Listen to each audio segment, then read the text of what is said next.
아마 아시는 분도 있고 또 모르시는 분들이 많겠지만 저는 사실 잔소리가 굉장히 많은 타입입니다.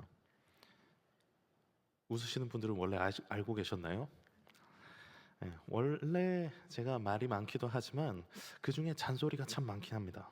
예, 최대한 안 하려고 노력하는데 막 입이 근질근질해요. 예, 그럴 때마다 속으로 말에 실수가 없으면 온전한 사람이라고 성경에 써 있는데 내가 조용히 해야지 하면서 참으려고 매우 노력을 합니다. 그런데 그 참는 게 잘 안 되는 곳이 어디일까요? 그 최대 피해자가 누굴까요? 네, 저의 아내와 아이들이죠.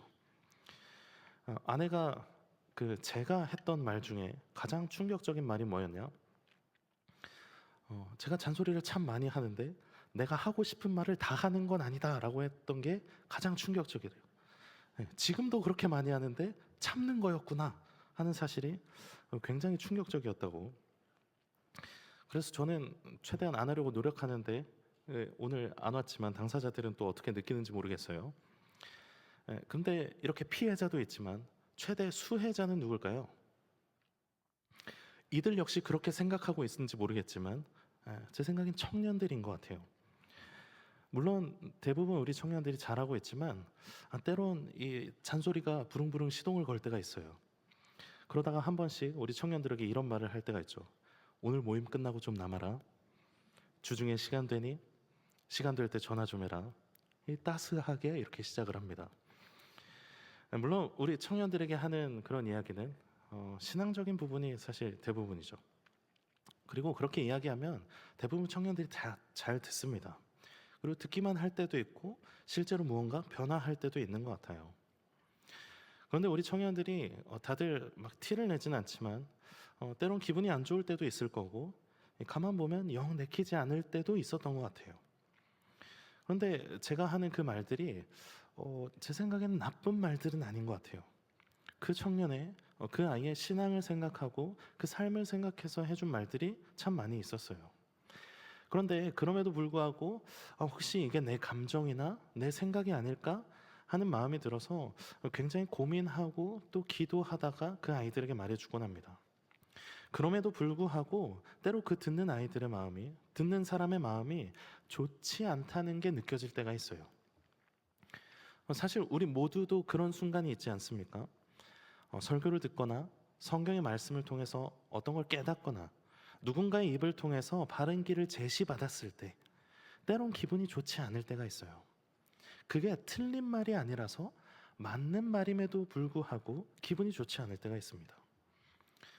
그런데 왜 우리는 맞는 말을 듣는데도 마음이 불편할까요? 그 이유는 아마 그것을 원하지 않고 받아들이고 싶지 않기 때문일 겁니다. 그리고 알고 있지만 잘 되지 않는다는 것을 스스로 잘 알기 때문이죠. 하나님의 말씀은 우리를 늘 바른 길로, 의의 길로 인도합니다. 그것은 분명히 진리입니다. 디모데후서 3장의 말씀처럼 성경은 우리를 바르게 하고 또 하나님의 사람으로 온전하게 하고 모든 선한 일을 행할 능력을 갖추게 합니다. 그러나 그 말씀이 분명함에도 불구하고 잘 들어오지 않을 때가 있어요. 그럴 때가 언제일까요? 바로 너무나 내 삶이 힘들거나 반대로 정말 우리의 삶이 형통할 때입니다. 너무 힘이 들 때는 다른 어떤 이야기가 잘 들리지 않아요. 일어설 힘조차도 없을 때가 있습니다. 그래서 그럴 때는 곁에서 계속해서 기도해주고 힘을 주고 그런 시간이 계속되면 어느 순간 말씀이 들리게 됩니다. 그런데 반대로 내 삶이 형통할 때 하나님의 말씀이 들리지 않기도 합니다. 모든 것이 순조롭고 모든 것이 잘 풀리고 있을 때 너 그렇게 하면 안 돼 라고 말하면 속된 말로 괜히 초를 치는 것 같다거나 말 그대로 잔소리하는 것처럼 느껴지기 때문이죠. 지금 내 삶에 문제가 없고 형통한데 굳이 나한테 와서 그런 소리를 하는 이유가 무엇이냐 하고 느껴지는 거예요. 괜히 기분 나쁘게 하지 말고 당신이나 잘해라 하게 되는 거죠. 누가 말씀 보고 기도하고 그런 거 모르나 하면서 대적하는 마음이 생겨요.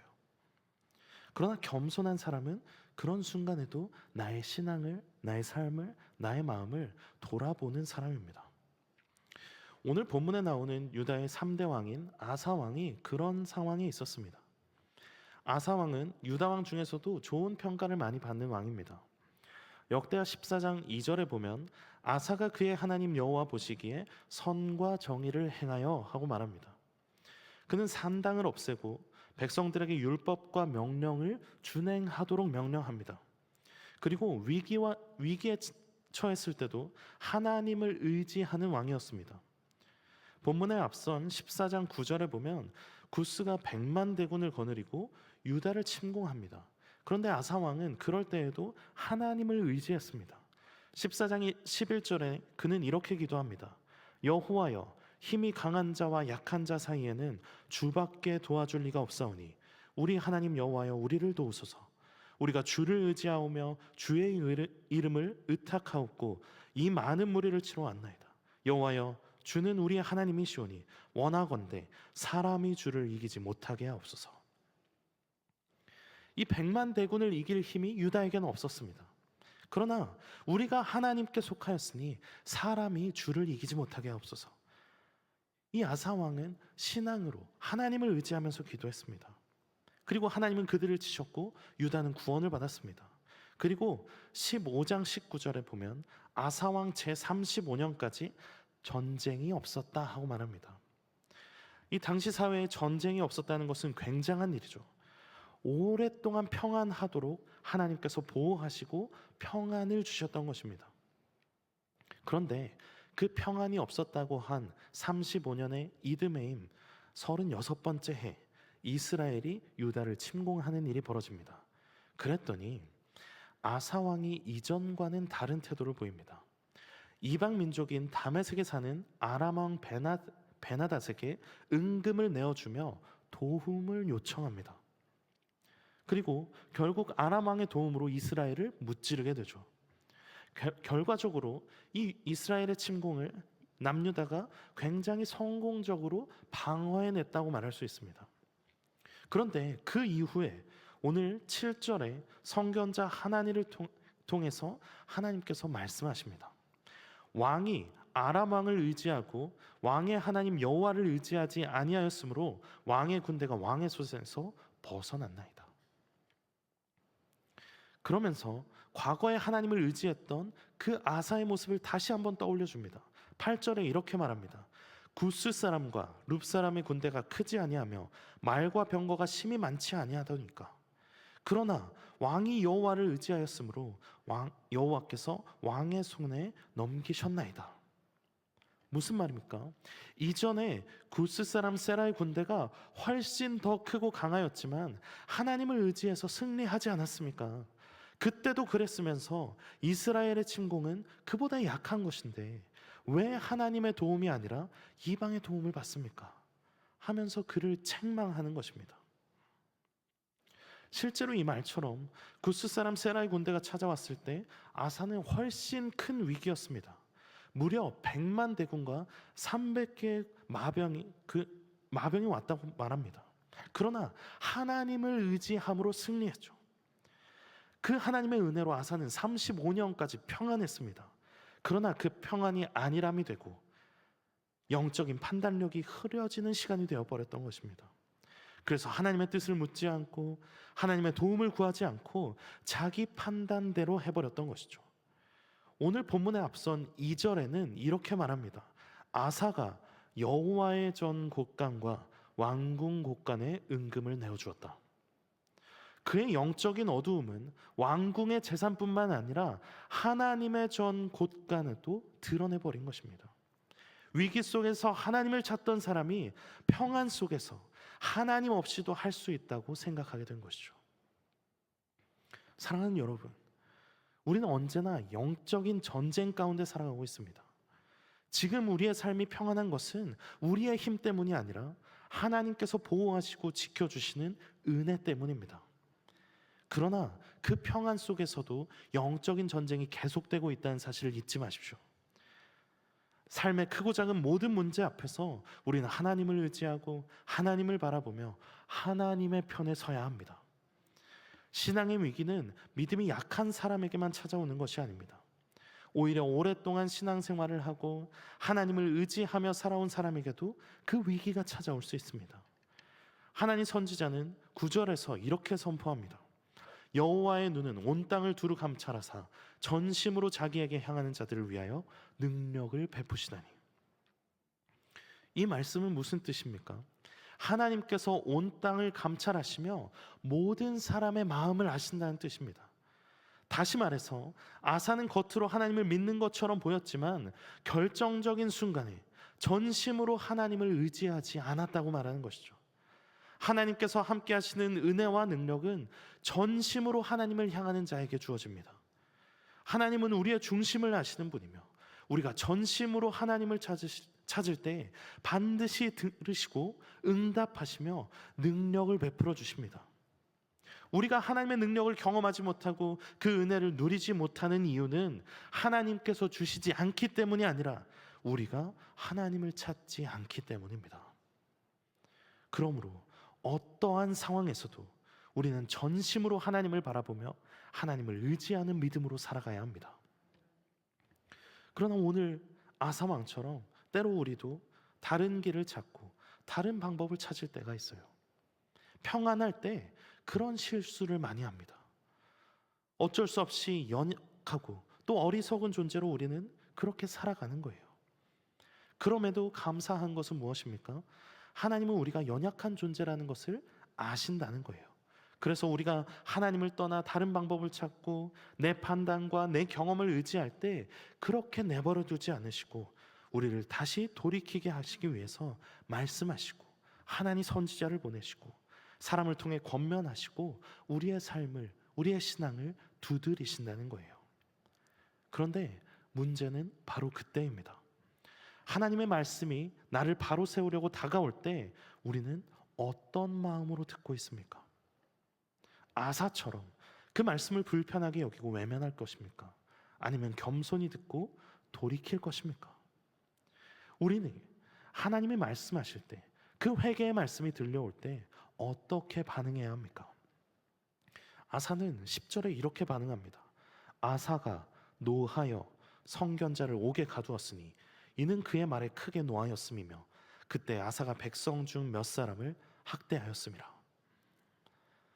아사는 억울할 수도 있겠죠. 본인은 나라를 구했고 백성들도 안전하고 결과적으로 좋았습니다. 일이 잘 해결되고 여전히 평안한데 도대체 나에게 왜 그런 말을 하는지 너무나 기분이 나빴던 거예요. 여기서 노하였다라는 표현은 그냥 화를 낸 정도가 아니라 마음 깊은 곳에서 나오는 화입니다. 듣기가 너무나 싫었고 그 선지자를 옥에 가두어 버렸습니다. 이것이 바로 아사왕의 영적인 상태를 보여주는 것입니다. 단순히 선지자를 옥에 가둔 것이 아니라 하나님의 말씀을 외면하고 그 말씀이 들리지 않도록 그 음성을 가두어 버린 것과 같습니다.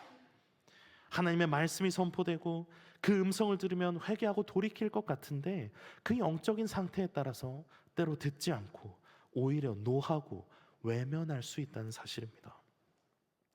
오늘 우리는 하나님의 말씀을 듣고 있습니까? 말씀을 듣는다는 것은 단순히 귀로 설교를 잘 듣는다는 게 아닙니다.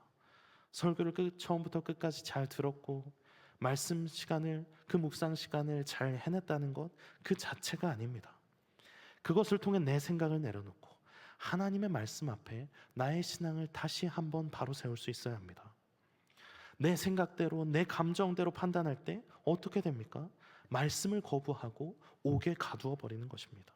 하나님의 말씀을 한쪽 구석에 박아둬요. 지금 평안한데 무슨 소리야? 내가 알아서 잘하고 있는데 무슨 소리야? 일이 이렇게 잘 되고 있는데 무슨 말이야? 하면서 하나님의 말씀을 외면하고 나의 마음을 계속해서 주장하는 것이죠. 제 친한 목사님이 교회에서 찬양팀 인도를 맡고 있었어요. 팀원들이 너무나 잘 따랐고 다들 사역을 잘 하고 있었어요. 그런데 그 중에 한 학생이 어느 날 자기가 이번 주일에는 찬양을 못할 것 같다, 내가 그 찬양팀에 못 설 것 같다 하고 연락이 온 거예요. 그래서 이야기를 들어봤더니 그날 친구들이랑 모임이 있어서 못 온다는 거예요. 그래서 그 예배 시간 말고 다른 예배 시간에 예배를 드리고 찬양하는 그 시간은 내가 못 가겠다라고 말했다는 거예요. 그래서 이 목사님이 그래, 일단 너가 그렇게 결정했으니 그렇게 해라. 그런데 다음부터는 시간을 조정해서 하는 게 좋겠다. 네가 한 그 선택이 좋은 선택은 아닌 것 같다 하고 말해주었대요. 알겠다고 하고 다음날 주일이 됐습니다. 그런데 주일 아침이 돼서 연락이 왔는데 이 학생이 밤새 고민했던 거예요. 그러면서 이 학생이 뭐라고 하냐면, 내가 하나님이 먼저인지 친구가 먼저인지 밤새 고민했습니다. 하나님은 언제나 나와 함께 하시는 분인데 내가 그것을 잊은 것 같아요. 그래서 오늘 찬양팀에 나가서 내 자리를 지키고 싶습니다. 참 대견하죠? 그런데 더 대단한 게 있어요. 그 학생은 말한 대로 시간을 조정해서 찬양팀에 잘 섰고, 목사님이 주일을 마치고 나서 그 아이가 대견한 마음에 기프티콘을 보내주면서 너의 신앙의 선택을 응원하고 앞으로도 잘 성장하길 바란다 라고 말해줬다는 거예요. 그런데 그걸 보내주고 그 친구가 이렇게 답변했다는 겁니다. 제가 한 고민과 결정이 아니라 하나님께서 부르시는 것에 응답했을 뿐이에요. 목사님, 좋은 한 주 보내세요. 여러분, 놀랍지 않습니까? 이 학생이 친구들과의 모임이라는 내가 원하는 평안과 즐거움을 선택하려 했을 때 이 목사님의 권면이 처음에는 부담감이 될 수도 있고 또 거부감이 들었을 수도 있어요. 그런데 그 학생은 그 순간에 불편한 그 마음을 옥에 가두지 않고 하나님 앞에서 정직하게 자신을 돌아보는 영적인 반응을 보였던 것이에요. 또 단순히 그 말을 듣고 신앙의 길을 선택했을 뿐만이 아니라 그것을 하나님의 음성으로 들었고 하나님의 뜻이었다고 고백하면서 순종했던 것입니다. 아사에겐 없었지만 이 학생이 가진 것이 무엇이었습니까? 듣는 마음이었습니다. 하나님의 음성을 단순히 소리로 듣는 게 아니라 마음에 새기는 진정한 듣는 마음이었습니다. 나의 생각과 행동을 변화시키는 진정으로 듣는 마음이 그 학생에게 있었습니다. 나의 평안함이 하나님께서 주시는 것임을 고백하고 돌이킬 수 있는 듣는 마음이 있었던 것이죠. 이것이 바로 오늘 하나님께서 우리에게 주신 마음입니다. 그것이 우리에게 원하는 모습입니다.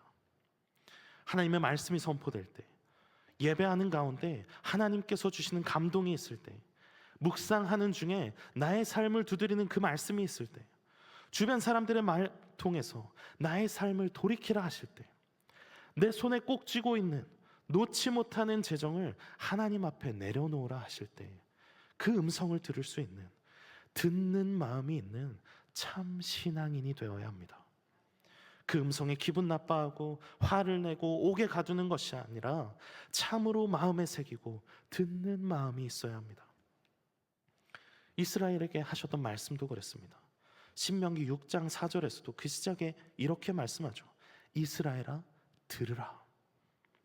이 선언과도 같은 시작은 무엇입니까? 먼저 하나님의 음성에 귀 기울여야 합니다. 듣지 않으면 무엇에 순종할 수 있습니까? 먼저 하나님의 음성을 듣는 그 마음이 있어야 합니다. 듣지 않으면 자기 뜻대로 할 뿐입니다. 듣는 마음이 없으면 화를 내고 옥에 가두는 어리석은 행동을 하게 됩니다. 오늘 우리는 하나님의 음성을 잘 듣고 있습니까? 듣는 마음이 있습니까? 혹시 하나님께서 오래전부터 같은 말씀을 반복해서 하고 계신데도 애써 외면하고 있는 것은 없습니까? 예배 때마다 들리는 말씀, 기도할 때마다 떠오르는 마음, 가까운 사람을 통해 들려주시는 권면이 있는데도 나중에 하자, 지금은 괜찮아, 내가 알아서 할게 하면서 하나님의 말씀을 미뤄두지는 않습니까? 오늘 이 저녁 듣는 마음을 내게 달라고 기도하십시오. 주님의 말씀을 듣고 마음 깊이 새기며 변화할 수 있는 용기와 믿음을 달라고 기도하십시오. 평안할 때의 은혜를 알며 날마다 깨어서 주를 바라보는 인생이 되기를 구하십시오. 사랑하는 성도 여러분, 오늘도 하나님은 본문에서 나타나는 그 동일한 사랑으로 오늘 우리에게 말씀하십니다.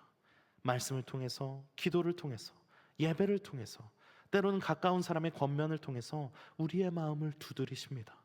그것에서 돌이키게 하십니다. 때로는 그 말씀이 싫을 수 있습니다. 그러나 하나님의 말씀이 내 마음을 불편하게 할 때 그것을 잔소리로 여기지 마십시오. 하나님께서 아직도 나를 사랑하시고 붙들고 계신다는 참 사랑의 증거로 받으시기 바랍니다. 그 말씀하시는 순간 우리에게 필요한 것은 더 뛰어난 지혜도 더 많은 경험도 아닙니다. 바로 듣는 마음입니다. 하나님의 음성을 듣고 그 말씀 앞에 나를 낮추고 기꺼이 순종하시기 바랍니다. 그 마음을 가진 사람에게 하나님은 오늘도 능력을 베푸시고 전심으로 하나님을 향하는 자를 끝까지 붙드시겠다 약속하십니다. 오늘 이 저녁 그 듣는 마음을 가지고 하나님을 바라보는 삶이 되는 저와 여러분이 되기를 주님의 이름으로 축원합니다.